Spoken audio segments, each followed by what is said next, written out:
Bonjour à tous, nouvelle vidéo aujourd'hui. J'ai été contacté par Vevor et on m'a demandé de choisir ce que je voulais pour pouvoir faire une vidéo. Il y a quelque chose qui m'intéressait beaucoup, c'est d'avoir en fait un câble de recharge pour ma voiture électrique, un câble de recharge réglable à distance pour pouvoir régler les ampérages. Donc c'est le petit article en fait que j'ai choisi, c'est le petit article je pense qui va pouvoir être utile à tous ceux qui ont une voiture électrique chez eux, parce que l'avantage de ce câble c'est qu'il n'est pas cher du tout. On va faire des tests, je vais faire des tests sur le long terme. Aujourd'hui je vous tourne la vidéo de déballage, mais en réalité cette vidéo ne sortira pas dans la semaine qui suit. Je vais faire plusieurs tests, en tout cas au niveau du câble. Ce qu'on peut voir, c'est qu'il est quand même fourni dans une housse qui est assez propre, hein, franchement agréable. Vous allez voir au niveau du prix, vous pourrez retrouver le lien dans la description, et vous verrez qu'il n'est pas cher du tout ce câble, et il fait pas mal de choses. Au niveau de l'intérieur, donc on va disposer des petits socles qui vont bien. Donc ça je vais voir, moi ce que je vais faire c'est que je vais le fixer dehors, en dehors de chez moi, comme ça ça va être un câble qui va rester tout le temps dehors. Là ici vous avez le câble de recharge, on va aller le regarder, j'ai pas du tout déballé, hein, je le déballe en même temps que vous.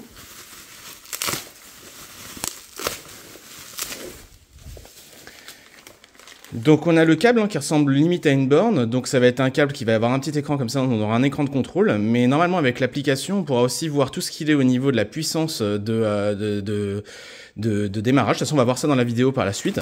Donc moi j'ai choisi l'option avec le câble relativement long, comme ça va me permettre d'aller jusqu'à la voiture tranquillement. Alors ce qui est assez sympa c'est qu'ils ont donné pas mal de petites choses, pas mal d'accroches pour pouvoir mettre le câble. Alors ça je pense que ça va être... pour pouvoir poser le câble directement, en réalité le pistolet en fait pour charger la voiture, à voir, on verra. Ils fournissent la visserie, une petite notice. Bon, nous on va y aller, on va aller direct dans le sujet. En fait, si vous voulez, j'ai demandé ce câble là parce que vous allez voir chez moi, j'avais un Shelly, mais le Shelly, je peux pas charger trop fort. On se retrouve tout de suite dans mon garage, on va aller faire du changement, on va aller modifier le petit capteur Shelly qui me permettait de contrôler mon câble pour la charge et la décharge et voir à combien il chargeait. On va le retirer, on va mettre des wagos à la place et puis on va mettre ce fameux câble de recharge. Donc avant en fait, là je viens de retirer à l'instant, mais avant je contrôlais avec un Shelly. C'est-à-dire je contrôlais ici, j'avais fait un pontage, mais je chargeais qu'à 13 ampères au maximum avec le Shelly. Le Shelly 13 ampères, ça va un temps, mais faut y aller mollo quand même, hein, parce que ça se met à chauffer. Et puis de toute façon, on peut le voir ici, il marque 16 ampères, mais ça c'est vraiment en puissance crête. Hein. À 13 ampères, il se mettait quand même pas mal à chauffer. Et des fois, il pouvait y arriver où j'avais un signal de température élevée.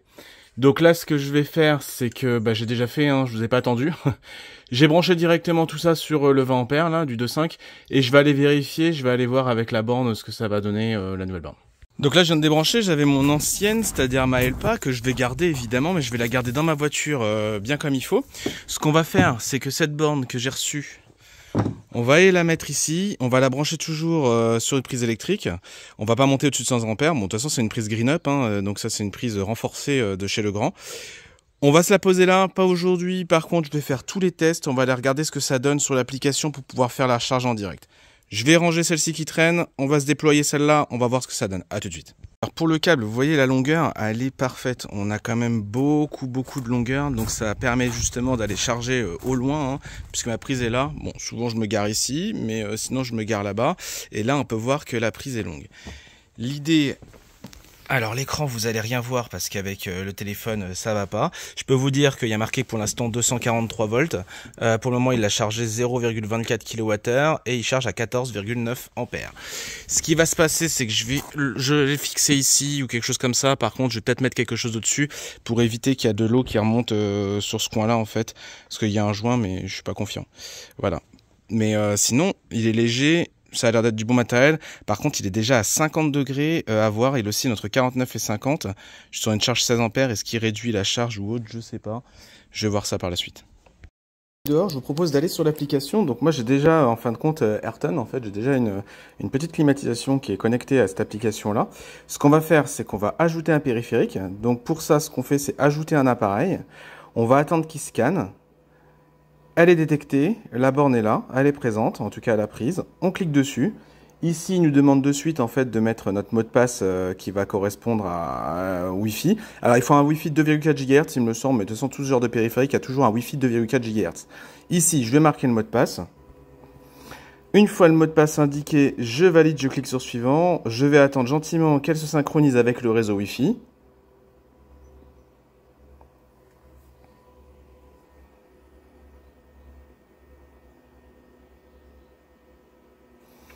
La connexion Wi-Fi a été réalisée avec succès. Ce qu'on va faire, c'est qu'on va l'appeler... on va la laisser comme ça pour l'instant. Je vais mettre terminé. Eh bien, nous voilà 2 mois et demi plus tard. Donc là, j'ai bien fait les tests de ce câble. Alors, je l'ai posé, comme vous pouvez voir, aux petits oignons, puisque ici, il va y avoir le câble qui va être posé, enroulé. Là, pour l'instant, la voiture est en train de charger. Là, contrairement à la dernière fois, j'ai pu faire un réglage sur mon téléphone. Donc là, on voit bien comment ça se passe sur le petit écran. Donc ici, vous voyez que c'est une recharge à 10 ampères, 9 ampères. Il y a toujours 1 ampère d'écart. Je ne sais pas pourquoi. Ça va être justement, on en parlera en conclusion, mais ça sera juste simplement le petit point négatif du câble, parce que sinon, il marche à merveille. Hein. J'ai pas eu un seul problème avec. Donc là, on peut voir qu'il est branché comme ça directement à ma prise Green Up. Ici, le câble, vous voyez, la longueur est parfaite parce qu'il va jusqu'à ma voiture. Donc ma voiture, il est bien branché dessus. Et là, vous allez voir en intérieur, on a exactement une charge de 2200 watts. Donc en fait, ça doit être surtout un affichage parce que 2200 watts, ça fait à peu près 10 ampères. Puisque si on multiplie 10 par 230 volts, voire 220 volts, on est bien à 2200 watts. Donc au niveau du 9 ampères qui est affiché sur le câble, en réalité, c'est bel et bien 10 ampères. On va augmenter la puissance, comme ça on va regarder juste après ce que ça va donner sur la voiture. Alors on se retrouve sur l'application, donc ici bande de recharge, on va dessus, donc là c'est juste pour me dire que le Wi-Fi, on n'a pas beaucoup de Wi-Fi. Ici on voit, vous voyez, marqué 9 ampères, 2000 watts, 2092, mais en réalité la voiture a bien 2200 watts. Donc je ne sais pas pourquoi, pourtant je suis bien réglé à 10 ampères, c'est à noter ça, mais enfin bon c'est le seul point négatif parce que tout le reste, le câble fonctionne à merveille hein, depuis le temps que je le teste. On verra en conclusion, je vais vous montrer tout ça, justement toutes les options qu'il y a. Donc là, pour changer l'ampérage, alors ce qu'il faut faire c'est qu'il faut déconnecter la voiture, puis ensuite aller dans les paramètres, ici mettre 16 ampères au niveau de la recharge, on confirme. Alors il y a des ampérages supérieurs, mais en réalité ça sert à rien, hein. Il n'ira pas au-dessus de 16 ampères. Donc on confirme, on revient, on swap, parce qu'il va falloir swapper pour mettre en charge, et on se retrouve sur la voiture. Comme ça vous allez voir ici, vous voyez ça se remet en route, et là ça va stagner toujours vers les 15 ampères. Je ne sais pas pourquoi au niveau des relevés, on a 1 ampère de moins, alors qu'en réalité sur la voiture, il est bien en charge à 3500 watts. On va se retrouver sur la voiture et puis je vais vous montrer tout ça.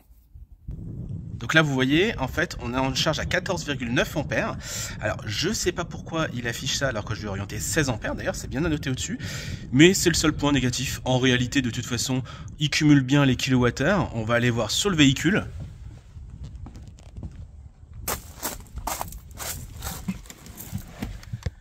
Et sur la voiture, vous voyez, on est avec une charge de 3500 watts, donc bel et bien une charge de 15 à 16 ampères.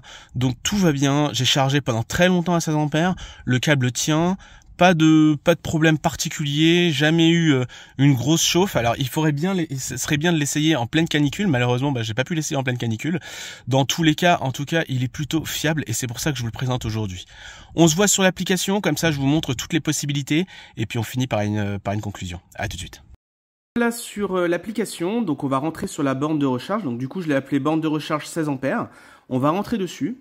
Vous avez vu du coup j'ai refait un réglage à 10 ampères là pour que ça charge tranquillement, j'ai beaucoup de choses chez moi, le chauffage etc. Donc l'idée c'est de pas appuyer sur les batteries mais d'avoir un maximum de charger la voiture etc. et de pas tirer dessus.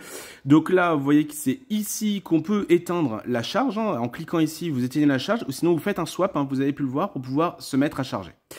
Donc vous avez plusieurs options dans les paramètres. Vous avez l'option de l'ampérage. Donc c'est ici que vous avez vu hein, qu'on peut régler l'ampérage. Par contre, si vous réglez l'ampérage au moment de la charge, ça ne prendra pas en compte. Il faut arrêter la charge, puis ensuite régler l'ampérage, puis ensuite remettre la charge. Ça, c'est dommage. Ça aurait été bien de pouvoir contrôler la charge en même temps que la voiture est en train de charger. Ça aurait pu être sympa, mais bon, franchement, on va pas demander plus. Vu le prix du câble, et très clairement, on peut pas se plaindre. Ici, on a la position totale active. Donc, en fin de compte, là, c'est ce qui se passe actuellement. On voit qu'il a 0,45 kWh de charge. Ici, la température du module en interne de la borne. Là, vous avez la charge. Donc, la charge, alors ça, c'est tous les historiques de charge. On va faire le test. Vous allez voir, c'est assez sympa. Ça va nous envoyer par mail, en fin de compte, un tableau des charges qu'on a eues. Donc, toutes les charges, toutes les historiques de charge. Vous pouvez les trouver ici, hein.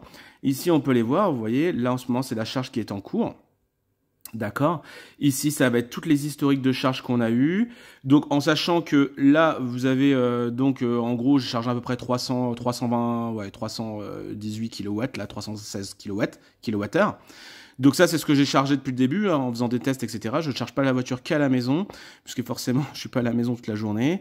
Ici, vous avez dans les paramètres, donc comme je vous l'ai dit, on va faire un test.